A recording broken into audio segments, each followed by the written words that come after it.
Viewers, உங்களில் பல பேர் எனக்கு கால் பண்ணி, சார் ஒரு 15 வருஷம் ஓல்டு காரு வாங்கலாமா வாங்கக்கூடாதா அப்படின்னு நிறைய பேர் கேட்குறீங்க. சில பேர் சார் 5 இயர்ஸ் ஓல்டு கார் வாங்கினா நல்லா இருக்குமா, சூப்பராக இருக்குமா அப்படிங்கிறதா உங்களுடைய கேள்வி. நான் 2 பேருக்கான ஒரே பதில், 15 வருஷம் ஓல்டு காரா இல்லை ஜஸ்ட்டு 3-4 இயர்ஸ் ஓல்டு காராங்கிறது அது சப்ஜெக்ட் கிடையாது. த மோஸ்ட் இம்பார்ட்டண்ட்டு காரோட கண்டிஷன் தான் முக்கியம். இப்போது ஒரு 3-4 இயர்ஸ் ஓல்டு கார் சில பேர் வாங்குவாங்க. ஆனால் அந்த கார் வந்து பார்த்தீங்கன்னா வாங்குற தகுதி இல்லாத மாதிரி இருக்கும். அதுக்காக 15 வருஷம் ஓல்டு காரு கம்ப்ளீட்லி வாங்கவே கூடாது அப்படின்னு சொல்கிறதும் சரியானதாக இருக்காது. இந்த ஒரு கார் உங்களுக்கு ரியல் கேஸ் ஸ்டடி. இந்த காரு 2008 ஃபோர்டு ஃபியஸ்டா. இந்த காரையே நான் வாங்க சொல்கிறதுக்கு நான் ஸ்ட்ராங்காக ரெக்கமெண்ட் பண்ணுவேன். ஆனால் அதுவே சில இது 5 இயர்ஸ் ஓல்டு தான் இருக்கும், வாங்க வேண்டான்னு சொல்லுவேன். ரெண்டுத்துக்கும் இயரை வச்சு நான் முடிவு பண்ணுறதில்ல, காரோட கண்டிஷன் வச்சு தான் முடிவு பண்ணுறேன். இந்த கார் 18 வருஷம் ஓல்டாக இருந்தாலும் வண்டியோட சேஸு என்ஜின் சூப்பராக இருக்குது. இங்கே வாங்க நான் சேஸ் காட்டுறேன். இதுவே இப்போ காட்டுறதுக்கு முன்னாடி உங்களுக்கு சொல்கிறேன், சில கார்ஸ்லாம் ஜஸ்ட் ஒரு 7 இயர்ஸாக இருக்கும். ஆனால் உள்ளுக்குள்ளே சேஸ் கம்ப்ளீட்லி ரஸ்ட்டாக இருக்கும். சுத்தமாக வண்டி ஓட்டுறதுக்கு தகுதி இல்லாமல் இருக்கும். அதுக்காக ஓல்டு காரை கண்ணை மூடிட்டு வாங்கலாம் அப்படின்னு மீன் பண்ணவே இல்லை. ஓல்டு காரை நீங்கள் ரொம்ப கேர்ஃபுல்லாக பார்த்து நல்லா இருந்துச்சுன்னா தாராளமாக வாங்கிங்க. ஜஸ்ட்டு 5 இயர்ஸ் ஓல்டுன்றதுனால கண்ணை மூடிட்டு வாங்காதீங்க. அதில் சில டைம் சேஸ் ப்ராப்ளம் இருக்கலாம், கண்டிப்பாக என்ஜின் ப்ராப்ளமே இருக்குது வாய்ப்பு இருக்குது. இங்கே வாங்க நான் சேஸும் என்ஜினும் சூப்பராக இருக்குன்னு காட்டுறேன். இங்கே பாருங்கள், வண்டியோட சேஸ் வந்து எந்த விதத்தில் ரஸ்ட் இல்லைங்க, சூப்பராக இருக்குங்க. சில ரஸ்ட் இருக்கும், ஆனால் அதெல்லாம் வந்து 18 வருஷத்தில் நடந்த சின்ன சின்ன ரஸ்ட்டு. அகைன் இதெல்லாம் ரீஸ்டோரபிள். எக்ஸாம்பிள் இங்கே பாருங்கள், இதோ இந்த ரஸ்ட் இருக்குது. இது எந்த விதத்துலையும் உங்களை பாதிக்காது.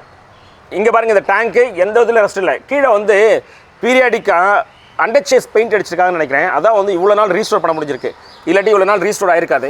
இங்கே வாங்க, இந்த பார் பாருங்கள், இந்த பார் நல்லாயிருக்கு. சில வண்டியில் இந்த பார் சுத்தமாக துருப்பிடிச்சு போயிருக்கும்.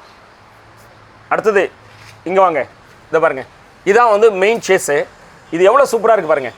ஒன்லி வந்து வண்டி வந்து கீழே உங்களுக்கு அந்த பம்ப் சொல்லுவோம்ல, ஹை பம்ப்பு ஸ்பீட் பிரேக்கரு, அங்கே வந்து தேஞ்சி கொஞ்சம் டேமேஜ் ஆகிருக்கு. சரியா? ஆனால் இடிச்சிருக்கு. ஆனாலுமே வந்து பார்த்தோன்னா நான் இந்த காரை வாங்க சொல்லுவேன். என்ன ரீசன் கேட்டிங்கன்னா, ஒரு 18 வருஷம் வண்டியில் வந்து கொஞ்சம் டேமேஜ் ஆகிறதுலாம் கூட நம்ம ரீஸ்டோர் பண்ண முடியும். சரியா? அஃப்கோர்ஸ் அது வந்து ஸ்டெபிலிட்டி அஃபெக்ட் பண்ணக்கூடாது. இந்த வண்டி ஓட்டி பார்த்துட்டா ஸ்டெபிலிட்டி இஷ்யூ இல்லை. ஆனால் இங்கே பாருங்கள், ரஸ்ட் சுத்தமாக இல்லை. 18 வருஷம் வண்டியில் நிறைய ரஸ்ட் இருக்கும். இன்னும் சொல்ல போனால் ஓட்டியே விழுந்து போயிருக்கும். ஒரு காரை உங்களுக்கு நான் பின் பண்ணுறேன், ஸ்விஃப்ட்டு. அந்த காரில் இங்கே பார்த்தீங்கன்னா உங்களுக்கு தெரியும், இந்த ஸ்டேரிங் ரேக் சொல்லுவோம், ஸ்டேரிங் பாக்ஸ், ஸ்டேரிங் ரேக் சொல்லுவோம். அது உட்காரக்கூடிய இதுதான் இந்த ஃப்ரேம். சரியா? இது மெயின் ஃப்ரேமு. இந்த ஃப்ரேமே அப்படியே ஆடுது. அந்தளவுக்கு வந்து பார்த்தீங்கன்னா ஹெவி ரஸ்ட்டாக இருந்தது.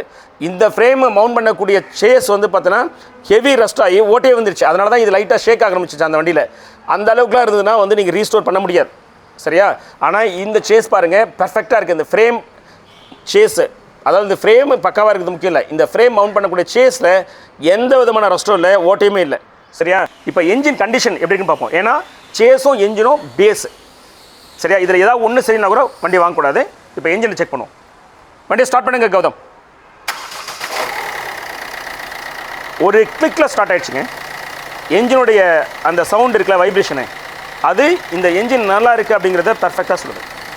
இப்போ இந்த என்ஜின் வந்து நல்லா இருக்குன்னு நான் சொன்னேன் இல்லையா, அதுக்காக நீங்கள் என்ன நினச்சிடக்கூடாது, இந்த ஷோரூம்லேருந்து வாங்கி வரும் இல்லையா, அதே இன்ஜின் அப்படியே சூப்பராக இருக்குது அப்படின்னு அது அர்த்தம் இல்லை. இந்த என்ஜினை வச்சுக்கிட்டு இன்னுமே ஒரு 1 lakh கிலோமீட்டர்ஸ்க்கு நீங்கள் தாராளமாக இந்த வண்டியை யூஸ் பண்ணக்கூடிய அளவுக்கு பொட்டென்ஷியல் இருக்குதுன்னு அர்த்தம்.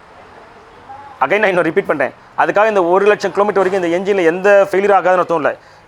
பொட்டென்ஷியல் இருக்குது. நீங்கள் நல்லா மெயின்டைன் பண்ணிங்கன்னா வரும். கூலண்ட் ஆயில் இல்லாமல் ஓட்டிட்டாலோ, இல்லை என்ஜின் ஆயில் இல்லாமல் ஓட்டிட்டாலோ, இல்லை வேறு சில காரணங்களை நீங்கள் தவறு பண்ணிங்கன்னா அது போய்டும். சரியா? நான் 1 லட்சம் கிலோமீட்டர் நான் ப்ரிடிக்ட் பண்ணுறது with all conditions apply. So இந்த மாதிரி இந்த காரை